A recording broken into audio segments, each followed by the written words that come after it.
L'histoire de la Commune de Paris a duré 73 jours, 2 mois et demi. C'est court, mais extrêmement violent pour les femmes et les hommes qui ont connu cette lutte fratricide entre fédérés et Versaillais. La Commune de Paris a laissé une trace indélébile dans l'histoire des Français. C'est un terrible affrontement entre deux mondes. Un pays conservateur et résigné après la défaite face aux Allemands en 1870 et une population, parisienne en l'occurrence, qui veut une révolution et une république assez utopique et qui aussi incarne un romantisme fou.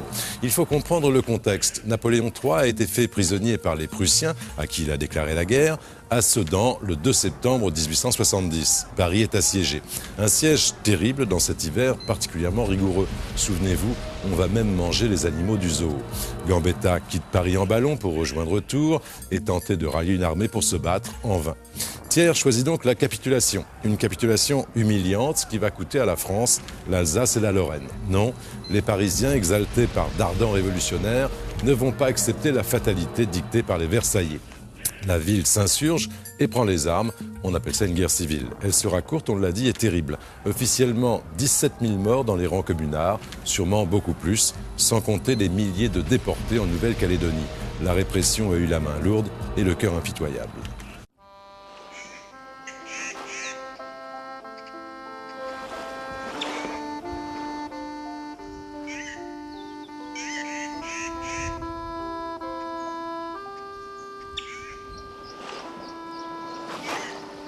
C'est sur cette île du Pacifique, à 20 000 km de la France, que subsistent les traces les plus parlantes de la Commune de Paris, la Nouvelle-Calédonie, là où furent déportés les insurgés survivants après la défaite.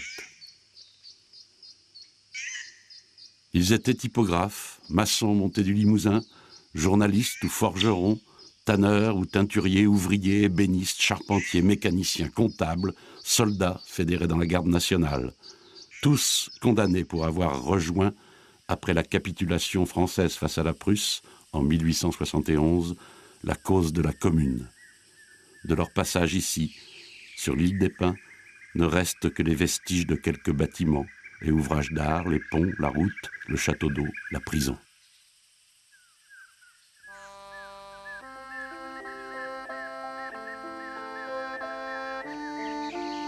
Dans le cimetière des communards reposent plus de 400 insurgés. Avant de quitter l'île, les survivants de la déportation érigèrent un monument du souvenir.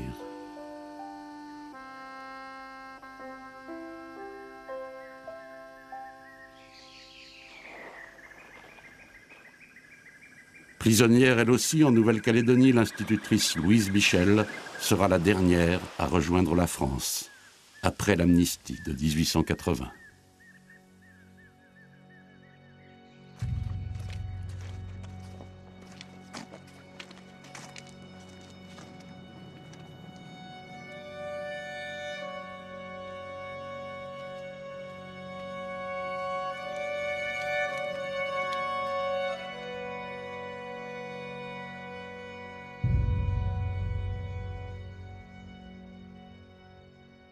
Lorsque Napoléon III déclare la guerre à la Prusse, le 19 juillet 1870, il ne sait pas encore qu'il signe la fin de son règne. La guerre sera sans merci. L'armée impériale française ira de défaite en défaite. Le 2 septembre 70, c'est la chute de Sedan qui entraîne la capitulation de Napoléon III. L'empereur est fait prisonnier avec 80 000 hommes. 500 canons sont pris par l'armée prussienne qui progresse vers Paris.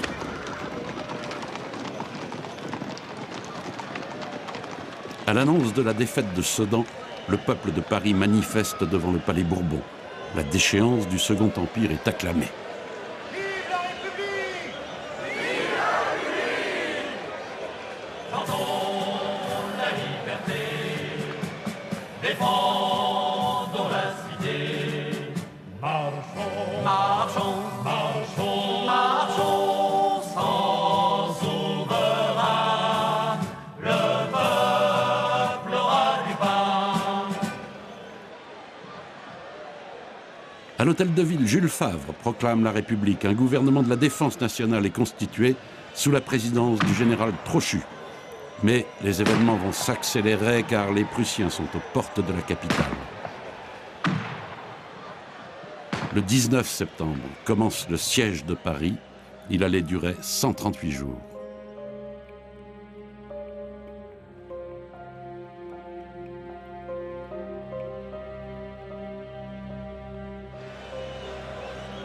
Gambetta quitte Paris en ballon à destination de Tours pour tenter de lever des armées en province, en vain. Guillaume Ier s'installe à Versailles le 5 octobre. 3 mois plus tard, il s'y fera proclamer empereur.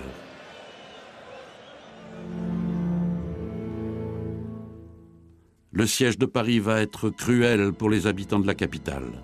Durant cet hiver rigoureux, alors que les défaites dans l'Est se succèdent, on meurt de faim dans les faubourgs. Tout ce qui est mangeable est mangé. On va jusqu'à tuer les pensionnaires du parc zoologique. Mon ancêtre s'appelait Pierre-Antoine Dallotel. Il a le même nom que moi, c'est bizarre. Alors cet ancêtre a été officier fédéré, donc dans la garde nationale. Cette garde nationale, en fait, s'est constituée après le 4 septembre, qui a vu l'effondrement du Second Empire. Et très bientôt est devenu tout à fait populaire. Avant, c'était juste des bataillons bourgeois qui étaient là pour assurer l'ordre. Mais là, dans le contexte, disons, d'invasion du territoire, les ouvriers de Paris ont réussi à faire créer tous ces bataillons. Et bientôt, il y a eu 300 000 hommes. Il faut dire qu'il y avait un très fort patriotisme aussi dans ces couches populaires. Et d'ailleurs, ils ont commencé à faire des souscriptions pour des canons. Sursaut patriotique. Les recrues des bataillons de la garde nationale vont élire leurs officiers et ont fait venir des ports de l'Atlantique les batteries de marine et leurs artilleurs. De Normandie et de Bretagne, de Lorient, Brest ou Cherbourg, tous sans trompette ni tambour, nous partions pour faire campagne. Nous laissions des êtres chéris, pourquoi ce refrain vous l'explique? Les marins de la République défendaient les forts de Paris. Fin octobre, les mauvaises nouvelles s'accumulent. À la capitulation du maréchal Bazaine, à Metz, succède la défaite de l'armée française dans les combats du Bourget.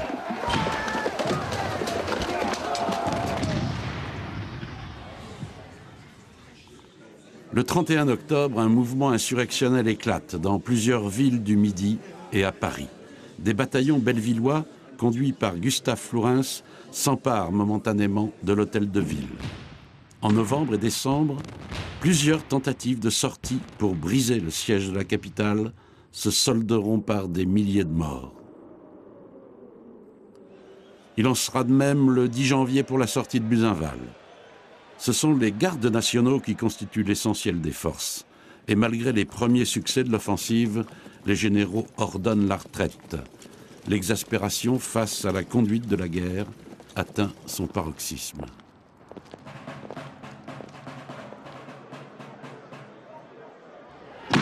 Portés par des rumeurs de capitulation, d'autres manifestations insurrectionnelles échoueront, comme celle du 22 janvier 1871, alors que les Prussiens bombardent Paris.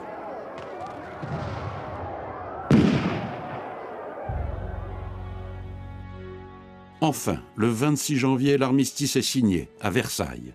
Les conditions de la capitulation sont humiliantes.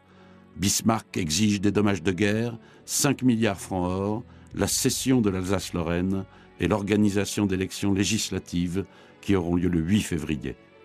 Pour le peuple de Paris, il s'agit d'une véritable trahison. Le 29 janvier, les Allemands prennent les forts, entourant la capitale. Le 8 février, les élections donnent une large majorité aux ruraux et aux monarchistes. À Bordeaux, où l'Assemblée nationale est réunie, Adolphe Thiers est élu chef du pouvoir exécutif de la République française. Il signera avec Bismarck les préliminaires de paix le 26 février. Ultime humiliation enfin avant de laisser l'Assemblée nationale siéger à Versailles, Bismarck exige une parade des troupes allemandes sur les Champs-Élysées le 2 mars. Les Parisiens couvrent la ville de drapeaux noirs. Pour chanter Veni Creator, il faut une chasuble d'or. Pour chanter Veni Creator, il faut une... La condition ouvrière est pénible pour tous ceux qui n'ont que les bras pour survivre. Germinal et Les Misérables se vivent chaque jour dans le Paris des faubourgs populaires. Les enfants travaillent à partir de 8 ans jusqu'à 15 heures par jour. Chez les ouvriers considérés comme une classe dangereuse, les insurrections des canuts de Lyon et les journées de juin 48 sont encore vivantes dans les esprits. Durant le siège, les clubs révolutionnaires se multiplient. On y dénonce l'incompétence des généraux. On y parle de révolution sociale, de république universelle et d'égalité. Nombreux sont les ouvriers à avoir rejoint l'Association internationale des travailleurs fondée en 1864 par Karl Marx. Beaucoup parmi eux se retrouveront élus de la Commune et les idées socialistes portées par Proudhon, l'auteur de la formule « La propriété c'est le vol », font leur chemin. Il en est de même pour les idées de l'infatigable révolutionnaire Auguste Blanqui.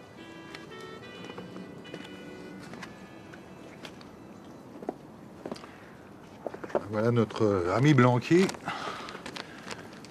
On va dégager un peu son visage. Blanqui, il mérite quand même qu'on s'occupe de lui, qu'on ne le laisse pas dans l'ombre ou sous 3 mètres de neige, parce que c'est un personnage dans l'histoire du mouvement révolutionnaire français. L'enfermé, comme on a dit. Alors il s'est mêlé à... C'était un insurrectionnel, sans aucun espèce de doute. Et il pensait, comme d'ailleurs tous ses lieutenants, à la construction de barricades. Mais il a quand même passé beaucoup d'années de sa vie en prison. Et puis il n'a pas eu tellement finalement de satisfaction.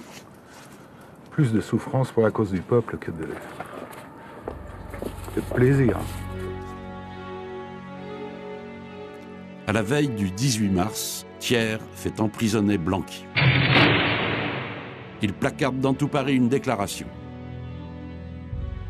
Des hommes mal intentionnés, sous prétexte de résister aux Prussiens, se sont constitués les maîtres d'une partie de la ville. Ils montent la garde, vous forcent à la monter par ordre d'un comité occulte. Que les bons citoyens se séparent des mauvais, qu'ils aident à la force publique au lieu de lui résister. Parisiens, vous nous approuverez de recourir à la force, car il faut, à tout prix, que l'ordre, condition de votre bien-être, renaisse entier, immédiate, inaltérable. Le lendemain, ces généraux tenteront de reprendre les canons que les Parisiens ont mis en lieu sûr, comme ici, sur la butte Montmartre. Dans l'aube qui se levait, on entendait le tocsin. Nous montions au pas de charge, sachant qu'une armée en bataille nous attendait au sommet. Nous pensions mourir pour la liberté. Nous, morts, Paris se fut levé. Les foules sont quelquefois l'avant-garde de l'océan humain.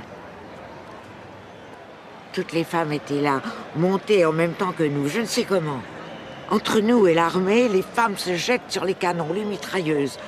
Les soldats restent immobiles. Tandis que le général Lecomte commande « Feu sur la foule », un sous-officier sortant des rangs crie « Crosse en l'air ». Les soldats obéissent. La révolution était faite. À l'annonce du coup de force de Montmartre, se dressent dans toute la cité des barricades où flotte le drapeau rouge. Les généraux Lecomte et Thomas sont fusillés. Les canons sont déplacés, mis sous surveillance de la population et de la garde nationale. Les bataillons de cette garde nationale, issus de toutes les couches sociales, se sont fédérés et ont élu un comité central quelques jours plus tôt. Alors que les partisans de Thiers se sont regroupés à Versailles, c'est le début de la Commune, un espoir qui va vivre durant 73 jours. Les petits hommes qui gouvernent, ils font la pluie et le beau temps. Ils ont de l'or et des casernes, mais leur pouvoir n'aura qu'un temps. N'écoutez pas les tortionnaires, trahir n'est pas dans leur mandat. Vous n'êtes pas des mercenaires, mais des Français, peuple et soldats. Gloire au grand jour de la Commune, peuple et soldats, main dans la main. La République n'en est qu'une, celle du peuple souverain. Alors le 18 mars, c'est un mélange justement colère patriotique, puisque on pensait qu'il aurait été possible de continuer la guerre contre la Prusse et qu'il y a eu cette capitulation honteuse de la part du gouvernement. D'un autre côté, dans les rangs de cette garde nationale, du comité central, il y avait des révolutionnaires, des socialistes et des collectivistes authentiques, qui eux souhaitaient effectivement la révolution. Et finalement, il a été décidé de faire des élections qui ont eu lieu donc le 26 mars. Citoyens, nous allons céder la place à vos élus et à vos nouveaux mandataires réguliers. Ne perdez pas de vue que les hommes qui vous serviront le mieux sont ceux que vous choisirez, parmi vous, vivant de votre propre vie, souffrant les mêmes maux. Défiez-vous autant des ambitieux que des parvenus. Évitez ceux que la fortune a trop favorisés, car trop rarement celui qui possède la fortune est disposé à regarder le travailleur comme un frère. Si vous tenez compte de ces observations, vous aurez trouvé des mandataires qui ne se considéreront jamais comme vos maîtres. Vive la commune!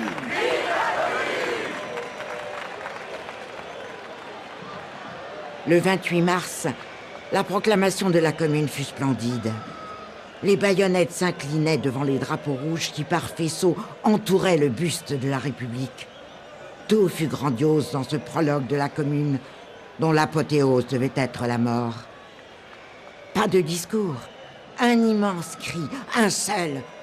Vive la commune! Le voilà, regardez, il flotte et fièrement il bouge. C'est l'empli au combat préparé. Osez le défier, notre superbe drapeau rouge. Aux yeux du sang de l'ouvrier, aux yeux du sang de l'ouvrier.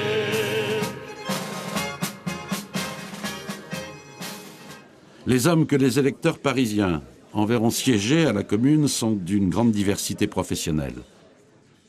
Nombre d'entre eux sont issus du comité central de la garde nationale fédérée, tel Gabriel Ranvier, artisan décorateur élu du 20e arrondissement, Émile Duval, ouvrier fondeur, élu du 13e, ou encore Eugène Varlin, ancien relieur devenu contremaître, élu du 6e arrondissement.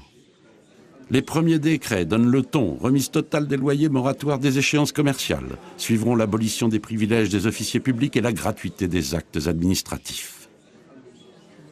La séparation de l'Église et de l'État et la confiscation des biens des congrégations religieuses interviendront dès le 2 avril.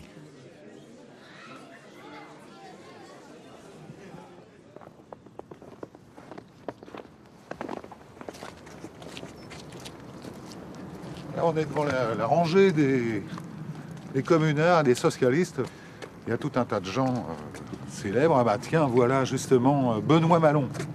Alors, Benoît Malon, élu du 17e arrondissement, et un des grands animateurs de la commission du travail et de l'échange, qui était pour ainsi dire le ministère du travail de la commune.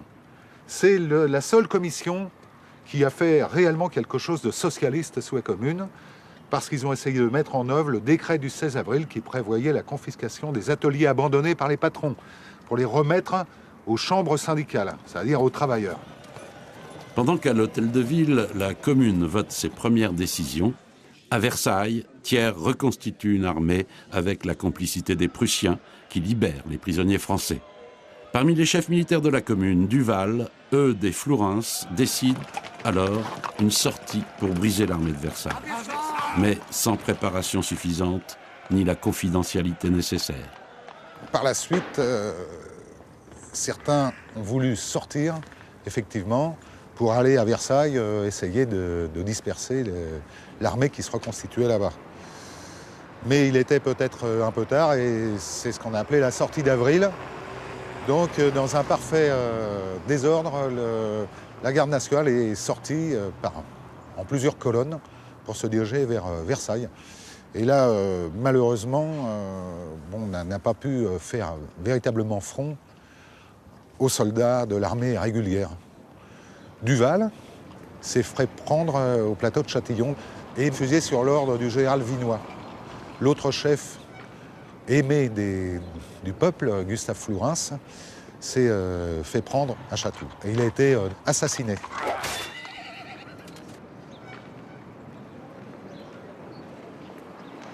Gustave Flourens, il est très intéressant, c'est un intellectuel qui a enseigné, comme son père, au Collège de France, et puis qui a quitté sa situation fortunée pour venir justement à Belleville, où il logeait rue des Pyrénées dans un 2 pièces minable. Et donc il est devenu finalement le héros de Belleville. Alors qui était Flourens? C'était un révolutionnaire du style 19e siècle garibaldien. Donc il s'était intéressé à toutes les révoltes en Europe. Et puis il est revenu à Paris lorsque le 4 septembre. Et tout de suite, il a voulu faire la République universelle. Et bientôt, la Commune. A été très aimé dans le 20e. Et on le suivait.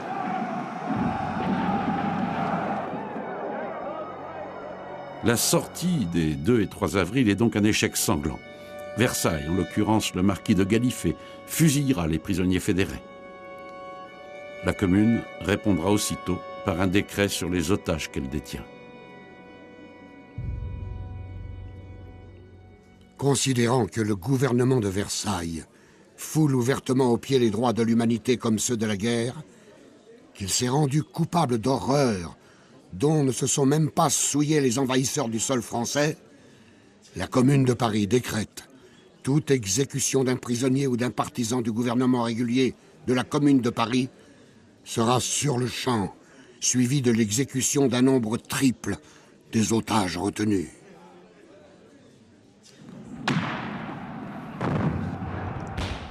La Commune repoussera l'application de ce décret jusqu'à son dernier jour. Les premières défaites des communards vont conforter l'offensive versaillaise dès le 11 avril. Asnières, Courbevoie et Boulogne sont conquises, Paris est cerné. Au nord et à l'est par les Prussiens, à l'ouest et au sud, face aux communards, par l'armée versaillaise.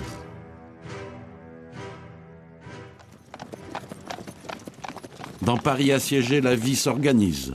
Après la fuite des fonctionnaires pro-versaillais, les élus de la Commune remettent en marche l'énorme administration parisienne, comme les postes ou les chemins de fer. La Commune votera l'interdiction des amendes sur les salaires dans les ateliers et administrations, la suppression du travail de nuit des ouvriers boulangers, la restitution des objets de moins de 20 francs mis en gage au mont-de-piété. La Commune désigne des élus à la tête de 9 commissions. Le Hongrois Léo Frankel s'occupe du travail, Francis Jourde des finances, Eugène Proto de la justice et Édouard Vaillant de l'enseignement. Cette dernière commission doublera le traitement des instituteurs, instaurera l'égalité avec les institutrices et travaillera à la promotion de l'école laïque. Citoyens membres de la Commune, nous demandons énergiquement que des écoles professionnelles et des orphelinats laïques soient immédiatement établis en place des écoles et orphelinats des ignorantins. Nous voulons pour tous l'instruction et l'État. Que les champs ne soient plus engraissés de sang, ni la boue des trottoirs pleines de prostituées. Au nord-ouest, les combats se fixent à Neuilly, défendu par le général polonais Dąbrowski. Comme lui, nombreux sont les étrangers à avoir rejoint la cause de la Commune, polonais, russes, allemands, italiens, belges, hongrois. Considérant que le drapeau de la Commune est celui de la République universelle, considérant que toute cité a le droit de donner le titre de citoyen aux étrangers qui la servent, la Commission est d'avis que les étrangers peuvent être admis. La liberté d'expression permet à l'effervescence révolutionnaire de se répandre. Cependant, le 18 avril, on interdira les journaux pro-versaillais. De grands journalistes comme Félix Piat siègent à la Commune. Les journaux sont plutôt très nombreux sous la Commune. Alors, il y en a absolument de toutes sortes. Bon, le plus célèbre, naturellement, est celui de Vallès. Et ce cri du peuple était vendu à 100 000 exemplaires, c'est dire. Mais c'était... on va prendre à l'autre bout de la hiérarchie. Le journal Le Prolétaire, s'est mis à contester justement ces journaux qu'il trouvait trop commerciaux, comme le Cri du Peuple, et il y en avait d'autres. Et il a parlé des fracasseurs de phrases, car le Cri du Peuple, on peut y trouver pas mal de bobards militaires, pas mal de fausses informations qui finalement trompaient le peuple. Alors que par exemple ces petits journaux de quartier étaient plus à la base et plus à l'écoute du peuple. Pendant que les caricaturistes s'en donnent à cœur joie, le peintre Gustave Courbet est élu à la Fédération des artistes. D'autres peintres célèbres, tels Corot, Daumier ou Manet, rejoindront la cause communaliste. On voulait tout à la fois, art, science, littérature, découverte. La vie flamboyait. On avait hâte de s'échapper du vieux monde. La commune représente un moment où la parole se libère, si bien que les clubs se mettent en place, parce qu'ils trouvent la commune élue un peu trop mollasse, comme ça a été dit, et donc ils s'emparent des églises. Les élus n'aiment pas du tout ça. Et eux qui allaient dans les réunions publiques avant, ils ne vont quasiment pas dans les clubs. Parce que ces clubs, c'est ce qu'on a appelé la démocratie directe. Donc ils sont interpellés de la part de publics assez nombreux. Si on prend l'exemple du Club des prolétaires qui s'installe dans 2 églises dans le 11e arrondissement, à Saint-Ambroise et Sainte-Marguerite, bon voilà 2000, 3000 personnes. Un public qui est dominé en nombre par les femmes qui sont terriblement intéressées à la commune et qui avaient des choses à dire. Elles commencent même à se faire nommer dans les bureaux, etc. Depuis le 18 mars, les femmes, même si elles sont exclues des élections, ont également leur club et leurs oratrices telles André Léo, Nathalie Lemel et surtout Elisabeth Dimitrieff. Cette dernière est russe, elle n'a que 20 ans lorsque Marx l'envoie à Paris en 1871. Elle sera membre du comité exécutif de l'Union des femmes et contribuera à l'organisation des ateliers coopératifs. Elisabeth Dimitrieff se battra sans répit pour l'égalité des sexes. Si l'égalité entre les 2 sexes était reconnue, ce serait une fameuse brèche dans la bêtise humaine. En attendant, la femme est toujours le potage de l'homme, comme disait le vieux Molière. Les plus avancés d'entre les hommes applaudissent aux idées d'égalité des sexes. J'ai pu remarquer cependant que malgré eux, et par la force de la coutume et des vieux préjugés, les hommes ont l'air de nous aider, mais se contentent toujours de l'air. Les femmes ne mendieront pas leur place dans la commune. Elles sont cantinières, cardeuses de matelas, relieuses, ouvrières, mais aussi combattantes dans les bataillons fédérés. Toutes seront très actives au sein de l'Union des femmes pour la défense de Paris et les soins aux blessés. Leur devoir est de penser sur le lieu même du combat les blessures faites par les balles empoisonnées de Versailles. De prendre, quand l'heure l'exige, le fusil comme les autres. Leur droit, et elles ne l'oublieront pas, c'est dans le cas où, ce qui peut arriver, la réaction triompherait quelque part, de mettre le feu aux poudres. Car, quelque place que ce soit, la révolution ne doit pas être vaincue.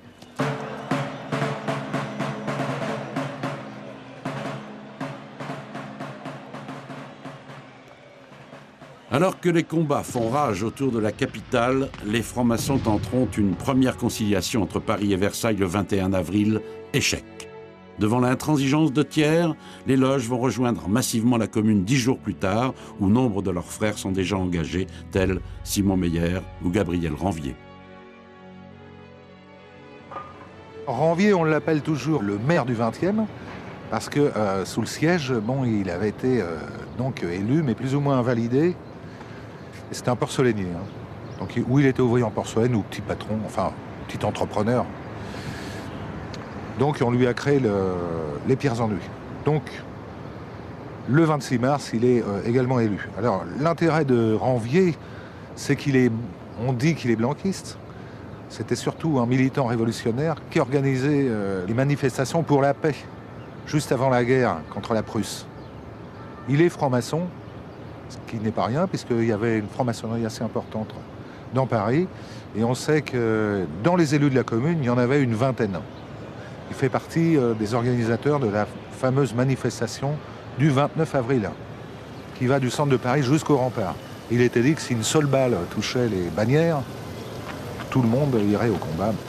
Je pense que les francs-maçons qui ont été au combat, c'est ceux qui y étaient déjà, quoi.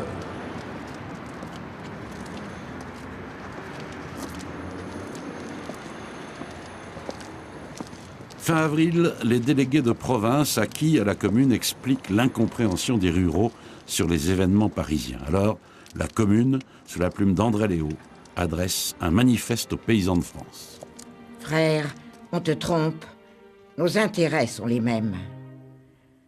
Ce que je demande, tu le veux aussi. L'affranchissement que je réclame, c'est le tien.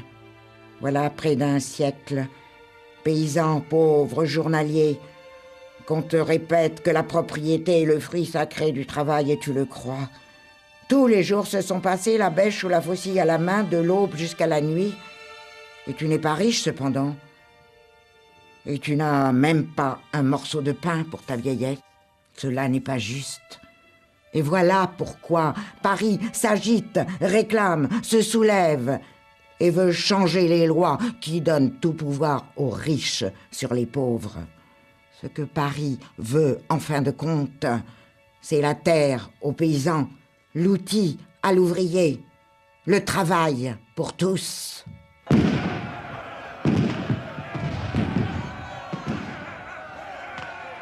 Le 9 mai marque un tournant important.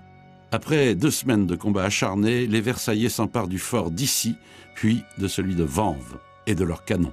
Ils les exposeront comme trophées à Versailles, avant de s'en servir contre les Parisiens. Pendant ce temps, les communards décident d'actions symboliques comme la destruction de la chapelle expiatoire de Louis XVI, finalement épargnée, ou encore celle de la maison de famille de Thiers dans le quartier Pigalle. Et surtout, le renversement de la Colotte Vendôme, symbole des empires passés et des guerres contre les peuples. La cérémonie se déroule sous les acclamations de la foule.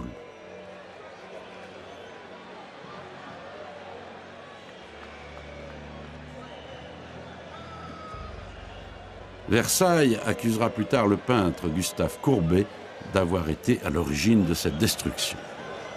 Des sous-comités d'arrondissement avaient pris de leur côté des initiatives semblables comme celui du 11e qui, symboliquement, brûle la guillotine place Voltaire.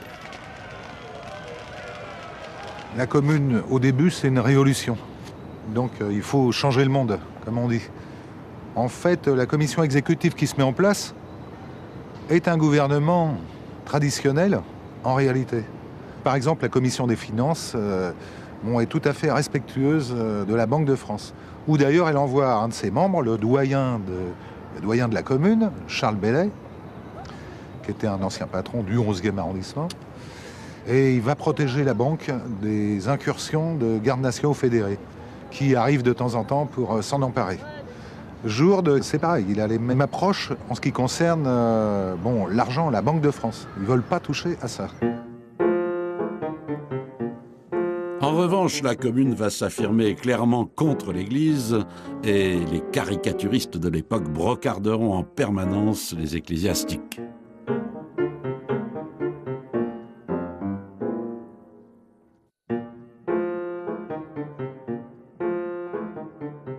Le mouvement communard, il est réellement anticlérical, parce que l'Église s'était compromis avec le pouvoir, d'une part, et puis on sait qu'il y a eu le syllabus qui condamnait le socialisme. Or, le peuple de Paris, du moins celui qui prend les Bastilles, était quand même athée, plutôt athée. C'était l'union libre, la fête impériale, même pour les ouvriers. Malgré qu'ils étaient pauvres, ils aimaient bien rigoler. La République sociale qu'est la commune a bien précédé la République bourgeoise, puisque effectivement elle a séparé l'Église de l'État tout de suite et n'a pas attendu. Ceci étant, lorsque les églises ont été envahies pour faire des clubs, ils ont généralement essayé d'avoir un modus vivendi avec les prêtres. À eux l'église le soir, dans la journée, ils les laissaient un peu faire leur truc, quoi. Par contre, au niveau des congrégations, la lutte était beaucoup plus engagée. D'où la présence dans les rangs des otages de nombreux prêtres, et notamment ceux des congrégations jésuites, etc. À la suite de la création d'un comité de salut public, une minorité de la commune proteste contre la politique menée et démissionne. À la mi-mai, dans les rangs des fédérés, la confusion est à son comble. Après la chute des forts d'Issy et de Vanves, le polytechnicien Rossel démissionne de la délégation à la guerre. Il avait lui-même succédé 2 semaines plus tôt à Cluseret, un ancien général de l'armée nordiste américaine. Et c'est Charles Delescluze, un vieux républicain sans expérience de la chose militaire, qui est nommé délégué à la guerre. C'est dans ce contexte de division, de désorganisation qu'arrive l'événement qui marquera le début de la semaine sanglante et la fin de la Commune. Ce dimanche 21 mai, alors que l'on juge Cluseret, un concert patriotique dont la vedette est la célèbre cantatrice Agar, se déroule aux Tuileries. À la poterne du Point du Jour, près de la porte de Saint-Cloud, un informateur avertit les troupes versaillaises que les bastions sont dépourvus de défenseurs fédérés. Les loups ont envahi Paris, soit de Paris ici, soit de Paris vrai. Les loups ont envahi Paris, cessez de rire, charmante Elvire. Les loups ont envahi Paris. Les troupes du général MacMahon pénètrent facilement dans Paris sans rencontrer de résistance. Aussi, Versailles inventera des scènes de combat pour glorifier cette attaque du 21 mai. Le Conseil de la Commune n'apprendra la nouvelle qu'à la fin de la journée. Ce sera sa dernière séance. Une déclaration de Delescluze est placardée dans tout Paris. Citoyens, assez de militarisme. Plus d'état-major galonné et doré sur toutes les coutures. Place au peuple, aux combattants, aux bras nus. L'heure de la guerre révolutionnaire a sonné. Citoyens, vos mandataires combattront et mourront avec vous s'il le faut. Mais, au nom de cette glorieuse France, mère de toutes les révolutions populaires, foyer permanent des idées de justice et de solidarité qui doivent être les lois du monde, marchez à l'ennemi. La Commune compte sur vous. Comptez sur la Commune. « 900 barricades tenues par des hommes de tous âges, mais aussi des femmes et des enfants, se dressent dans la capitale. Le 23 mai, les Versaillais progressent, enlèvent la Concorde, la gare Montparnasse, la place d'Enfer et s'emparent des canons fédérés à l'école militaire. Pas de prisonniers, les communards, ou supposait-elle, sont immédiatement fusillés. Sous l'effet des obus de Versailles, les immeubles flambent, mais les insurgés sont aussi à l'origine des incendies pour tenter de s'opposer à l'avancée des troupes versaillaises. Les communards se battent avec acharnement au carrefour de la Croix-Rouge, au Batignolles, à la place Clichy. Le général Dombrowski est tué sur une barricade rue Mira. Le 24 mai, de la rue Royale à la préfecture de police, en passant par les Tuileries, Paris brûle. Et à l'intérieur du Panthéon, on se bat au corps à corps. Et à la place Blanche, ce sont des femmes qui défendent les barricades.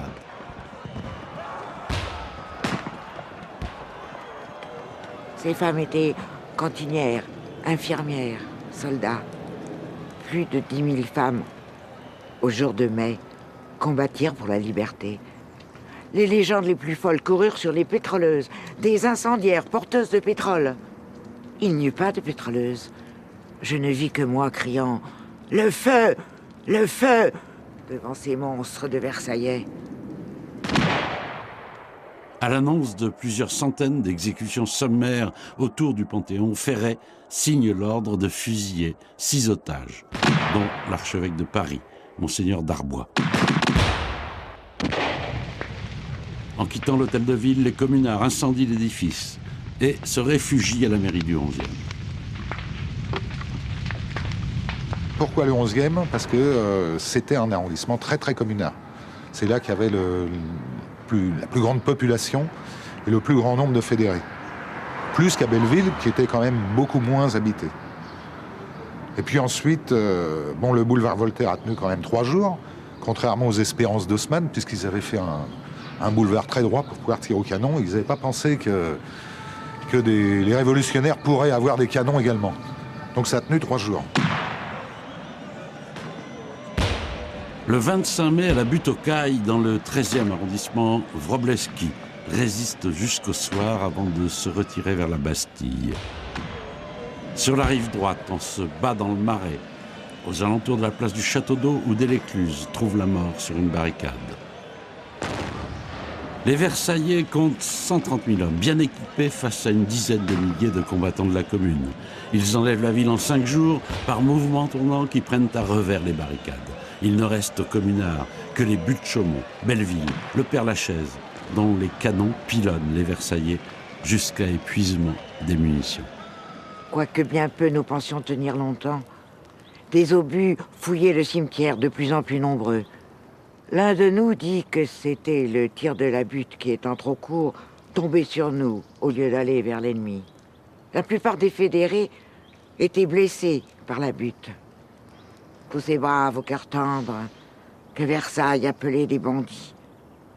Leur cendre est à tous les vents. Les os furent mordus par la chaux vive. Ils sont la Commune. Ils sont le spectre de mai. Le 26 mai, la lutte se concentre autour de la Bastille, qui tombe à la fin de la journée. Millières est fusillé sur les marches du Panthéon en criant « Vive l'humanité !» Les combattants de la Villette sont débordés, se replient sur Belleville. La répression est féroce. Les hommes qui ont des traces de poudre sur les mains sont immédiatement fusillés. Le conseil de la Commune n'existe plus. Les élus qui ne se battent pas sur les barricades se replient rue Axo, place forte des fédérés. C'est ici que l'on amènera 50 otages extraits de la prison de la Roquette. Nous sommes ici sur le haut de Belleville, le 26 mai 71, le cortège des otages, avec en tête les enfants perdus du général Eudes, ont emmené donc ces fameux otages jusqu'au jardin de la mort, l'enclos de la mort. Dans ces 50 otages, il y avait donc 10 prêtres, diocésains ou de différentes congrégations. Il y avait donc 3 mouchards, un policier de la brigade politique, Lagrange de l'Empire, et puis le reste était donc des gardes républicains, des gardes de Paris, on appelait ça à cette époque, c'est les gardes républicains d'aujourd'hui, et puis quelques gendarmes. Le photographe Appert a fait une photomontage de la fusillade du mur qui est complètement rocambolesque parce que ça ne s'est pas du tout passé comme ça. Donc là, sur la photo d'Appert, on voit les communards bien alignés qui fusillaient les curés alors que ça a été un massacre. Les responsables de la commune ou du comité central voulaient empêcher ce massacre. Et en fait, il a été tout à fait sauvage une fois que les otages ont été poussés dans le jardin. Il n'a pas duré longtemps, environ un quart d'heure. Donc on ne sait même pas s'ils ont été fusillés 10 par 10. Et il semble que ce soit une femme, une cantinière, qui ait commencé le feu. C'est le moment d'ailleurs où la photo va servir la répression d'une manière générale. Donc toutes les photos qui étaient prises sur les barricades le 18 mars ou d'autres ont servi à ce moment-là. Et en plus, les colonnes versaillaises avaient les photos avec une description, le nom du gars. Donc ils marchaient et puis aussi des fois ils trouvaient un type, ce qui explique d'ailleurs qu'ils ont fusillé plusieurs Varlins, ils ont fusillé plusieurs Vallès, plusieurs Malons. Parce que le malheureux qui ressemblait à ces gars-là, il passait en pleine rue. Il faisait pas trop dans le détail.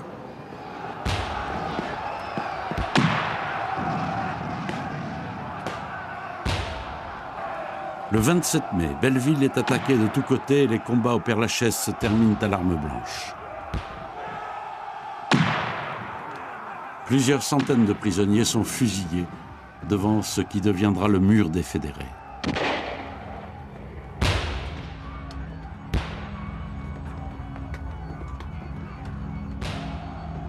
Et la dernière barricade tombera le 28 mai. Selon les recherches que j'ai pu entreprendre, la dernière barricade était au niveau de la station Goncourt et je vais vous lire quelques lignes du rapport du général Montaudoin, armée de Paris, 3e division d'infanterie, 1er bataillon. Ce bataillon s'empare par des cheminements et en peu de temps des nombreuses barricades de la rue Saint-Maur jusqu'à hauteur de l'impasse Saint-Louis.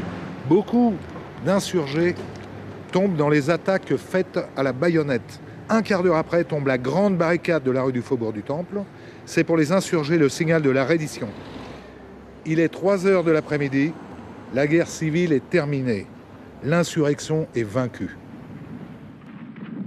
Eugène Varlin. Il était chargé de l'intendance à la commune et membre de l'Internationale. Il sera dénoncé dans la rue après avoir combattu sur les dernières barricades. L'historien et communard Lissa Garet raconte. Par les rues escarpées de Montmartre, lui qui avait risqué sa vie pour sauver les otages de la rue Haxo fut traîné une grande heure. Sous la grêle des coups, sa jeune tête méditative qui n'avait jamais eu que des pensées fraternelles devint un hachis de chair, l'œil pendant de l'orbite.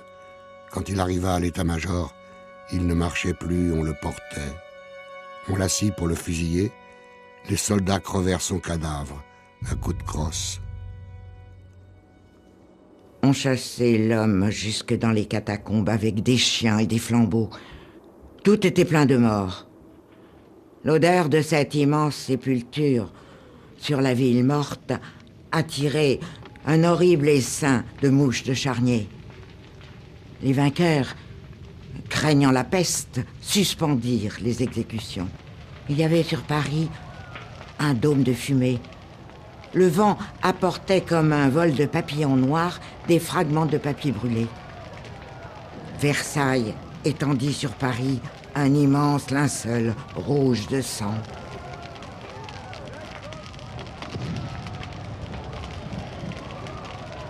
Ouais, ben, ça prend dans le manche, ces mauvais jours-là finiront. Et quand, à la manche, quand les pauvres s'y mettront, et quand tous les pauvres s'y mettront, on traque, on enchaîne, on fusille tout ce qu'on ramasse au hasard. La mère à côté de la fille, l'enfant dans les bras du vieillard. Les châtiments du drapeau rouge sont remplacés par la terreur de tous les jeunes à pan de bouge, valets de rois et d'empereurs. Ah oui, ça part dans le manche, ces mauvais jours-là finiront. Les morts pour la commune, combien y en a-t-il eu? Combien les Versaillais ont tué de communards? Ils en ont avoué 17 000. Lissa Garet, un des grands historiens, a dit 20 000. On peut parler de 30 000 probablement, qui avaient des populations flottantes. On ne sait pas, et je pense qu'on ne saura jamais. Moi, j'ai trouvé un document qui, pour 12 arrondissements, pour les morts sur les barricades et autour des barricades, qui monte à déjà 7 000. Alors ça ne comporte pas les gens qui ont été fusillés dans les cours prévôtales, dans des tas d'endroits, enfin, suite à leur comparution devant des cours prévôtales, et qui ont été exécutés tout de suite. Donc par milliers, dans les prisons également. Donc on ne sait pas exactement.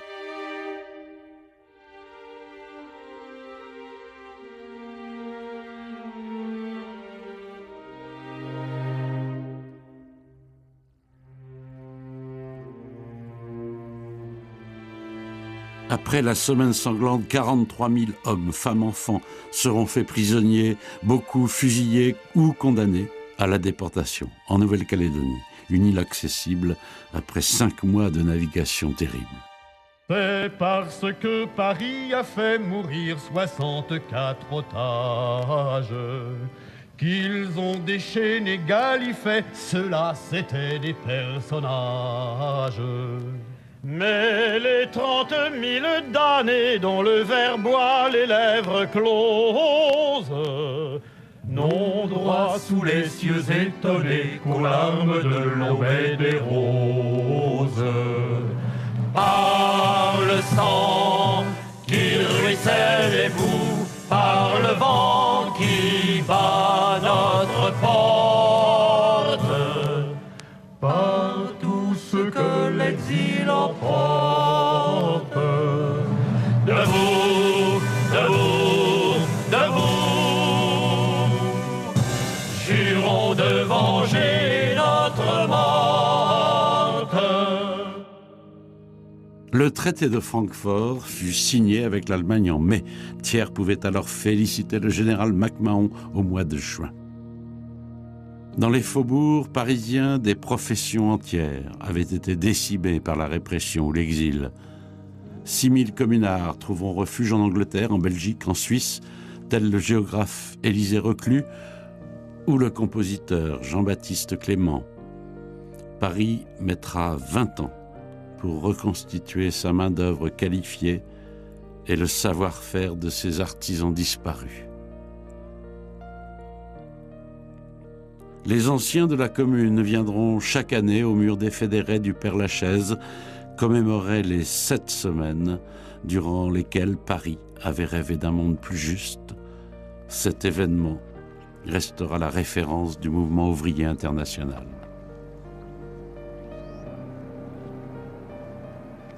Cette plaque a été posée récemment.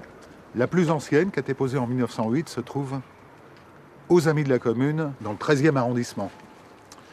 Car toute la lutte commémorative qu'il y a eu autour de la commune, avec le retour des communards en 1880, s'est donc organisée autour de la fraternelle des anciens combattants de la commune. Donc, au XXe siècle, quand même, les malheurs ont fini par disparaître. Le dernier communard est mort en Union soviétique en 1942. Il s'appelait Adrien Lejeune. Il avait combattu sur les dernières barricades de Belleville. Il a fallu attendre 130 ans pour que les élus de la capitale inaugurent dans le 13e arrondissement la place de la Commune de Paris. Et en 2004, le square Louise Michel est inauguré face à l'édifice expiatoire des péchés de la commune, le Sacré-Cœur, sur la butte Montmartre. Louise Michel est morte en 1905 à Marseille, mais c'est à Levallois, la ville où elle repose, qu'une station de métro porte son nom. Et aujourd'hui encore, on célèbre chaque mois de mai le souvenir de la commune et du temps des cerises.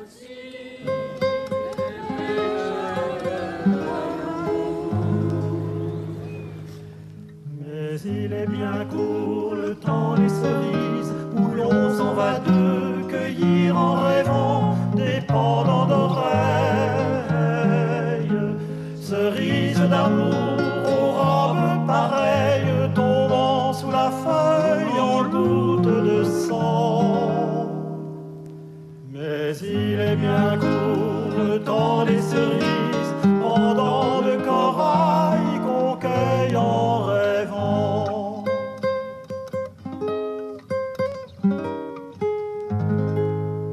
J'aimerai toujours le temps des cerises et le souvenir que je garde au cœur.